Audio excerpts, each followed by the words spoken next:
회의록에 대해서 여쭤보겠습니다. 국무회의 끝나고 누군가 회의록은 만들어야 되지 않냐라고 해서 증인이 대통령 부속실 직원에게 참석자, 모인 시간, 헤어진 시간, 발언 요지를 메모해 주라라고 하셨죠. 그렇습니다.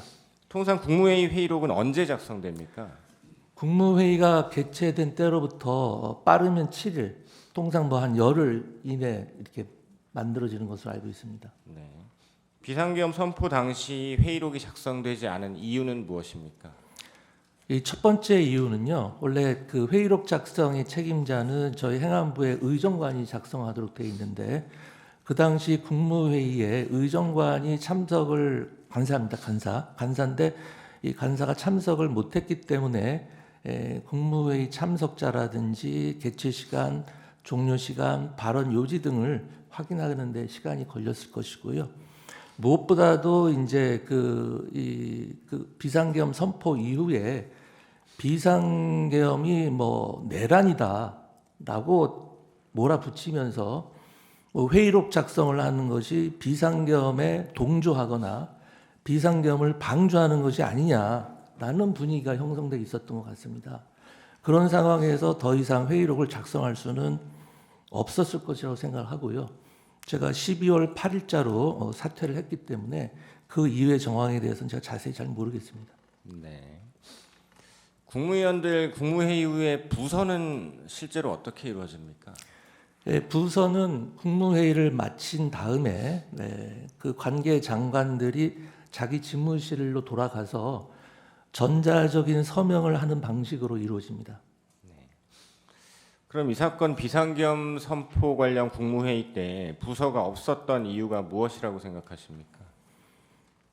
제가 알기로는 부서의 시점에 대해서는 특별한 규정이 없는 것으로 알고 있습니다. 이번 비상계엄과 같은 아주 특수하고 급박한 상황에서는 그렇기 때문에 부서가 사후적으로도 이루어질 수 있다고 개인적으로 생각을 하는데 아까도 말씀드렸다시피 비상계엄이 선포됐던 시간이 워낙 짧고 그 이후에 내란이다 뭐다 각종 혼란스러운 상황이 이어졌기 때문에 소관 부처에서도 부서를 한다는 것을 놓친 것이 아닌가 이런 생각을 합니다. 네. 부서라는 것은 계엄 선포 같은 대통령의 법적 행위에 대해서 하는 거지 국무회의록에다가 부서하는 거는 그건 전혀 아닙니다. 그건 아니죠. 네, 전혀 아닙니다. 잘못 말씀하신 것 같아서. 아니 그러니까요. 국무회의록에 부서하는 거는 아니죠. 아닙니다. 네. 그러니까 계엄 선포면은 국방장관, 관계장관과 총리, 대통령이 하는데 그런 거는 사후에도 할 수 있는 문제예요. 네네. 그런 취지로 드린 말씀인데 약간 좀 오해가 있었던 것 같습니다. 국무회의 자체에 대해서는 부서가 없고요. 대통령의 행위에 대해서 부서를 하는 겁니다. 국무회의 심의를 거친. 네. 잠깐만요. 15분 이어서 쓰시겠습니까? 네, 이어서 쓰겠습니다. 그렇게 하십시오. 15분. 쪽지 관련해서 여쭤보겠습니다. 대통령이 평소 뭐 증인 포함 국무위원들에게 어떤 지시하실 내용이 있으실 경우에 보통은 어떻게 합니까? 전화로 합니까? 아니면 문건 같은 걸로 합니까? 그 면전에서 지시하실 때는 그냥 말씀을 하시고요. 그 다음에 경우에 따라서는 급한 일 같으면 전화로 말씀하시는 경우도 있으십니다. 그리고 보통은 이제 정식 개통을 통해서 지시사항이 이렇게 문서로 내려옵니다. 네.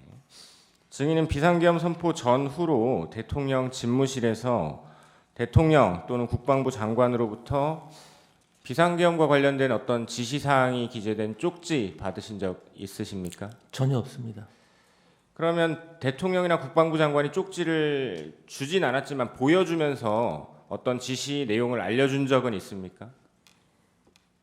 그런 사실도 전혀 없고요. 뭐 이번 대통령에 대한 검찰의 공소장을 보니까 뭐 보여줬다는 얘기가 나오는데 대통령이 주면 주지 뭐 보여주고 뭐 그렇게는 상식적으로 저는 납득이 안 갑니다. 네. 대통령이나 국방부 장관으로부터 언론사 등 특정 건물에 대한 단수에 대한 조치를 구두로라도 지시받은 적 있습니까? 전혀 없습니다. 그런데 언론을 보면 증인께서 소방청장에게 몇 군데 단전 단수를 지시했다는 이야기가 계속 나오는데 소방청장과 통화는 하셨죠? 통화했습니다. 왜 통화하신 거고 어떤 이야기 했는지 말씀해 주실 수 있습니까? 조금 설명이 필요한데요. 제가 대통령실에서 종이 쪽지 몇 개를 좀 멀리서 이렇게 본 게 있습니다. 그런데 그 쪽지 중에는 소방청 단전 단수 이런 내용이 적혀져 있었습니다. 그때가 언제였냐면은 제가 대통령님께 이제 그 국무위원들의 분위기, 국무위원들이 생각하는 거 그런 만류하러 들어간 자리에서 한 짧게 한 1, 2분 머물 때 잠깐 얼핏 보게 된 건데요. 그리고 나서 이제 비상계엄이 선포가 되고 제가 이제 광화문으로 돌아가는 제 차 안에서 그 쪽지 본 게 생각이 났습니다. 그런데 그 쪽지가 어떤 맥락에서 작성이 되고 어떤 의미인지는 잘 모르겠지만 제가 본 대로 만약에 단전 단수를 소방이 한다고 할 경우에 이것을 무작정 하게 되면 거기 국민들에게 큰 안전사고가 발생할 수도 있겠다. 경우에 따라서는 큰 인사사고가 갑자기 단전 단수를 하면 인사사고가 발생할 수 있겠다라는 생각이 들었고 사무실로 돌아가는 내내 그게 굉장히 마음에 쓰였습니다. 그래서 사무실로 돌아간 다음에 이제 큰 사건 사고 접수된 거는 없는지 어떤 각종 시위나 충돌 같은 상황은 없는지 그런 상황이 전반적으로 궁금해서 제가 경찰청장과 소방청장에게 차례로 전화를 했습니다. 소방청장에게 전화하면서도 그런 것들을 물어본 다음에 아까 그 쪽지가 생각이 또 나고 걱정이 돼서 만일의 경우를 대비해서 국민의 안전에 대해서 최우선적으로 그리고 꼼꼼히 챙겨달라라는 취지에 당부를 한 거고 뭐 언론이나 이런 데서 일부 보도되는 것처럼 제가 소방청장에게 단전 단수를 지시한 것이 아닙니다. 아까 말씀드렸습니다만 행정안전부 장관에게는 소방청장을 지휘하거나 어떤 지시를 할 권한이 전혀 없습니다. 그리고 제가 2년 넘게 행정안전부 장관으로 재임하면서 역대 소방청장이나 지금의 허석권 소방청장님에게 어떠한 지시를 한다거나 뭘 하세요, 하지 마세요 이런 이야기를 일체 한 적이 없습니다. 만일 대통령께서 저한테 어떤 지시를 했다면 비상계엄이라는 그런 급박한 상황에서 제가 최대한 신속하게 소방청장에게 그러한 내용을 전달을 하지 대통령의 지시사항을 무려 2시간 넘게 뭉개고 있다가 소방청장에게 전화하는 기회에 갑자기 전달하지는 않았을 겁니다. 그리고 무엇보다 제게 소방청장을 지휘하거나 여태까지 그런 적이 한 번도 없었기 때문에 그런 얘기를 한다고 하더라도 제가 지시하는 형태가 아니라 대통령님의 지시사항을 내가 전달하는 것이다. 이렇게 얘기를 했을 겁니다. 그럼 증인이 보셨다는 그 종이 문건 대통령 아닌 다른 누군가가 증인에게 전달한 적은 없습니까?